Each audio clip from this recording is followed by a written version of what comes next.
नमस्कार, मैं हूं आपका दोस्त विजय विद्रोही। आप मुझसे जुड़ चुके हैं, इसके लिए आप सबका तहे दिल से शुक्रिया। अगले 8-10 मिनट आपसे जुड़े रहने की कोशिश करूंगा।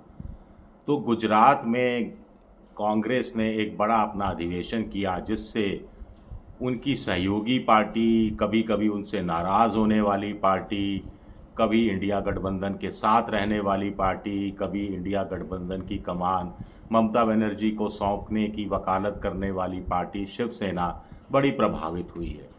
कह रही है कि बीजेपी के लोग कहते हैं घर में घुस के मारेंगे, इनका एक कॉमन फ्रेज़ बन गया है।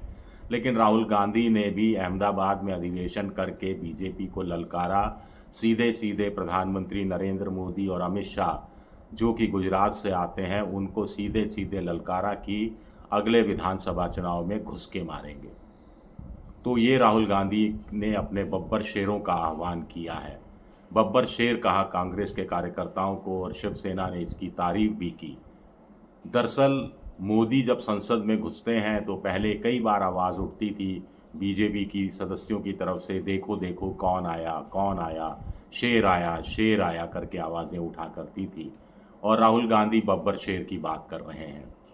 तो ये शेर बनाम बब्बर शेर का मुकाबला जनता तय करेगी गुजरात की। लेकिन शिवसेना आश्चर्यजनक रूप से कांग्रेस के समर्थन में आती दिख रही है, राहुल गांधी की तारीफ करती हुई दिख रही है, लेकिन कुछ शर्तें भी लगा रही है, कुछ अपनी तरफ से चिंता भी जाहिर कर रही है।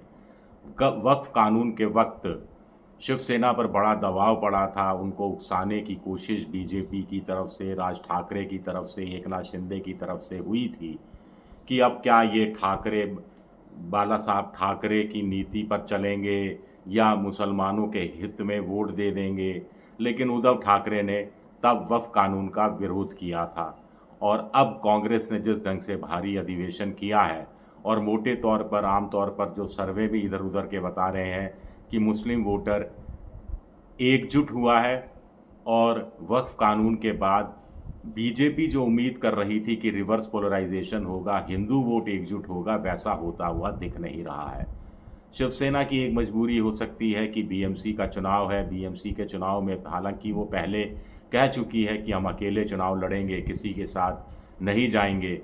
लेकिन अब बदलते माहौल में कम से कम ऐसा लग रहा है, शिवसेना संकेत दे रही है कि कांग्रेस के साथ जाना पसंद करेगी, कांग्रेस को साथ रखना पसंद करेगी, ताकि मुस्लिम वोट मुंबई के जो कई इलाकों में बहुत असरदायक, निर्णायक असर रखते हैं, उनका उनको समर्थन मिल जाए। तो शिवसेना ने कहा कि अधिवेशन में इंडिया गठबंधन की चर्चा नहीं हुई, ये अफसोसनाक बात है। कांग्रेस अकेले चलने की राह पर क्या दिखती हुई जा रही है। दिल्ली में केजरीवाल मोदी से लड़ रहे थे, कांग्रेस ने अलग रास्ता अख्तियार कर लिया, नतीजा केजरीवाल हार गए। क्या बिहार में लालू की उपेक्षा करेगी कांग्रेस? क्या ममता बनर्जी को किनारे पर छोड़ देगी कांग्रेस? तमाम तरह की बातें शिवसेना ने कही है। लेकिन ये हमें ये नहीं भूलना चाहिए कि यही शिवसेना है, जब ममता बनर्जी ने इच्छा जाहिर की थी कि वो इंडिया पॉलिटिकल फ्रंट की कमान संभालना चाहती है, तो सबसे पहले उछल कर शिव सैनिक ही सामने आए थे, शिवसेना के नेता ही सामने आए थे। संजय राउत का बयान भी आया था कि तत्काल प्रभाव से ममता बनर्जी को कमान सौंप दी जानी चाहिए। यानी तब उनकी नज़र में राहुल गांधी विफल पॉलिटिशियन थे। कांग्रेस इंडिया पॉलिटिकल फ्रंट का लीड करने के लायक नहीं थी, वो पिट चुकी थी, वो हताश थी, वो निराश थी।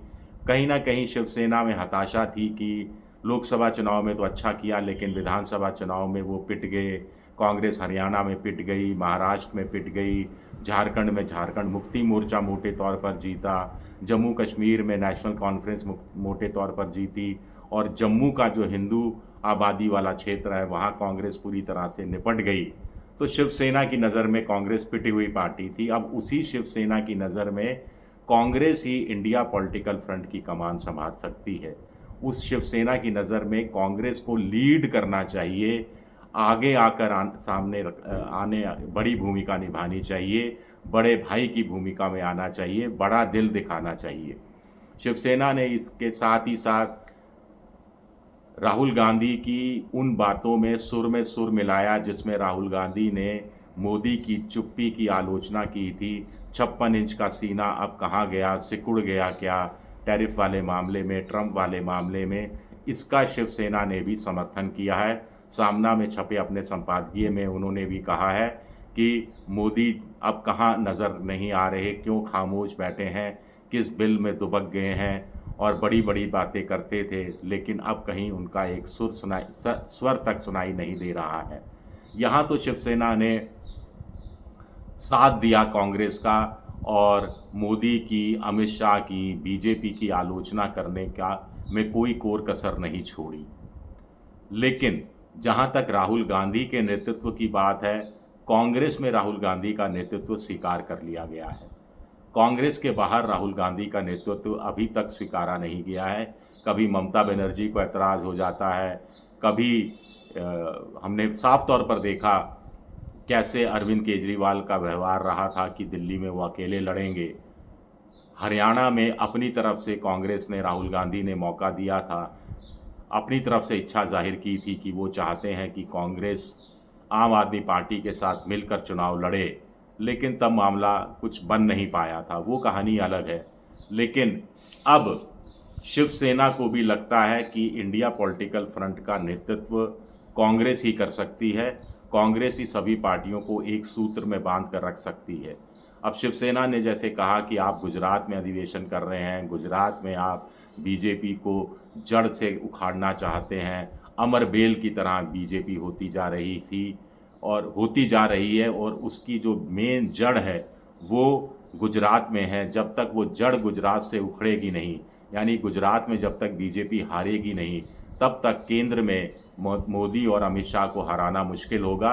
लेकिन गुजरात में कांग्रेस अकेले ये काम नहीं कर सकती। गुजरात में कांग्रेस को फतेह हासिल करनी है तो दूसरी पार्टियों का साथ लेना पड़ेगा। सीधे सीधे शिवसेना इशारा कर रही है आम आदमी पार्टी की तरफ। इसी तरह वो इशारा कर रही है कि कांग्रेस को बिहार में महागठबंधन का हिस्सा होना चाहिए, जो कि है, जो कि सचिन पायलट ने भी अभी कह दिया। हालांकि सचिन पायलट ने वो सवाल खुला छोड़ दिया कि महागठबंधन जीतेगा तो मुख्यमंत्री कौन बनेगा, लेकिन साफ वो कह चुके कि बिहार में वो महागठबंधन यानी लालू प्रसाद यादव के साथ है। ममता अब एकला चले रो की बात कर ही चुकी हैं। ममता कह चुकी हैं कि उनको बीजेपी को हराने के लिए ना तो कांग्रेस की ज़रूरत है, ना ही वाम दलों की ज़रूरत है। तो ऐसे में तो शिवसेना को एक सवाल ममता बनर्जी से भी पूछना चाहिए, एक सवाल अरविंद केजरीवाल से भी पूछना चाहिए कि आप कांग्रेस से इतना परहेज क्यों कर रहे हैं। लेकिन मोटे तौर पर भी कांग्रेस का अधिवेशन सफल रहा, ऐसा शिवसेना का संपादकीय कहता हुआ दिखाई दे रहा है। मोटे तौर पर राहुल गांधी के भाषण से, ललकार भरने से, सीधे सीधे मोदी को, अमित शाह को उन्हीं के घर में घुसकर दहाड़ते हुए चुनौती देने से शिवसेना प्रभावित हुई है। अब ये बीएमसी चुनाव में गठबंधन बना रहेगा, नहीं बनेगा, ये देखना दिलचस्प होगा।